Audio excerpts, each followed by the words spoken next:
Hey everybody, I'm going to talk about my developed answers for the questions that I came up with. The essential question being, how do I teach? And I really loved that question this week. I was excited to get to answer that. I decided for my additional questions that I would focus in on the question of how do I understand the struggles or learning disabilities of my students? And when I thought about how do I teach, I thought of who I teach.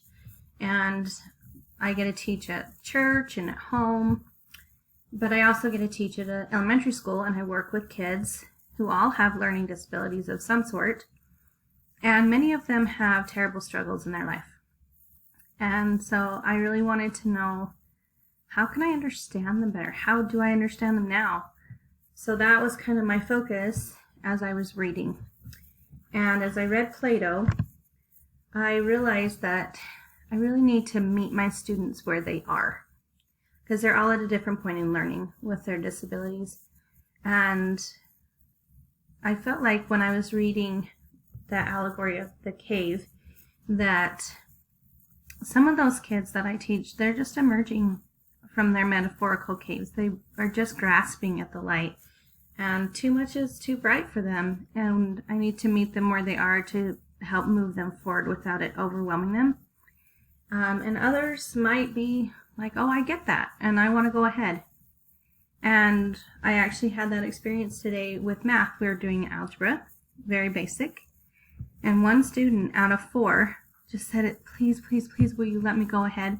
And I don't usually, because I like to make sure they're okay, but he just seemed to really understand it. So I said, you go for it, but I'm going to check it. And as he did, he ended up finishing the front and back of the worksheet. Out of 20 questions, he only made 1 mistake. He had really grasped that light, and it was so fun to watch him surge ahead. But there were other students today where I had to do every problem, every step. But when they were done, they had accomplished it. We didn't get as far, but they had grasped where they were at. And so that was a good experience for me to do that with them. And then with the article for this week from Septima Clark and Cynthia Stokes Brown, I loved how they had this major problem and they needed to educate people on how to get registered to vote. And they said the first night at the Library County Center, we would always ask the people to tell the needs of the people in their community. The first night they gave us their input, and the next morning we started teaching from what they wanted to do. And the next paragraph starts, but what they wanted varied. We had to change. So they worked with each group, helped with what was needed in each community, and that's how come they had success, getting so many people registered, and that changed the voting abilities of so many Black Americans.